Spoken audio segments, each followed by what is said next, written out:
চোট পাওয়ার পর অবশেষে মুখ খুললেন রোনাল্ডো। বিশ্বকাপে খেলা নিয়ে স্বস্তি দিলেন সমর্থকদের। বিশ্বকাপের আগে সম্প্রতি দুটি প্রদর্শনী ম্যাচের দল থেকে বাদ দেওয়া হয়েছিল তাঁকে। সমর্থকদের মধ্যে আশঙ্কা তৈরি হয়েছিল যে তিনি বিশ্বকাপে খেলতে পারবেন কি না। অবশেষে তাঁদের আশ্বস্ত করলেন ক্রিশ্চিয়ানো রোনাল্ডো। বিশ্বকাপের আগে সম্প্রতি দুটি প্রদর্শনী ম্যাচের দল থেকে বাদ দেওয়া হয়েছিল তাঁকে। সমর্থকদের মধ্যে আশঙ্কা তৈরি হয়েছিল যে তিনি বিশ্বকাপে খেলতে পারবেন কি না। অবশেষে তাঁদের আশ্বস্ত করলেন ক্রিশ্চিয়ানো রোনাল্ডো। চোট পাওয়ার পর প্রথমবার প্রকাশ্যে এলেন তিনি। সোমবার রোনাল্ডো সমাজমাধ্যমে নিজের অনুশীলনের একটি ছবি পোস্ট করেছেন। লিখেছেন, প্রতিদিন উন্নতি করছি, অর্থাৎ রোনাল্ডোর চোট ধীরে ধীরে সারছে। দ্রুত ফুটবল মাঠে ফেরার জন্য তৈরি হচ্ছে পর্তুগিজ ফুটবলার।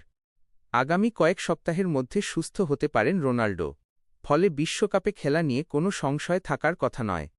মেক্সিকো এবং আমেরিকার বিরুদ্ধে প্রদর্শনী ম্যাচের জন্য হ্যামস্ট্রিংয়ের চোটে রোনাল্ডোকে ছাড়াই শুক্রবার ২৬ সদস্যের দল ঘোষণা করেছিল পর্তুগাল। ফেব্রুয়ারির শেষ দিকে আল নাসেরের হয়ে খেলার সময় চোট পান রোনাল্ডো। দল ঘোষণার সময় পর্তুগালের কোচ রবার্তো মার্তিনেস নিশ্চিত করেছিলেন, রোনাল্ডোকে নিয়ে তারা অহেতুক তাড়াহুড়ো করতে চান না।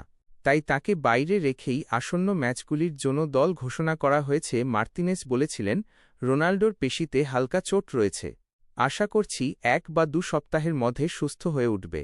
ম্যাচ না খেললেও শারীরিকভাবে ও যে অনুশীলন করেছে তাতে বোঝা গিয়েছে রোনাল্ডো সেরা ছন্দেই রয়েছে। বিশ্বকাপেও কি রোনাল্ডোকে পাওয়া যাবে না? নেতিবাচক উত্তর দিয়ে মার্তিনেস বলেছিলেন, রোনাল্ডোর চোট ততটা গুরুতর নয়। ও বিপদসীমার বাইরে রয়েছে।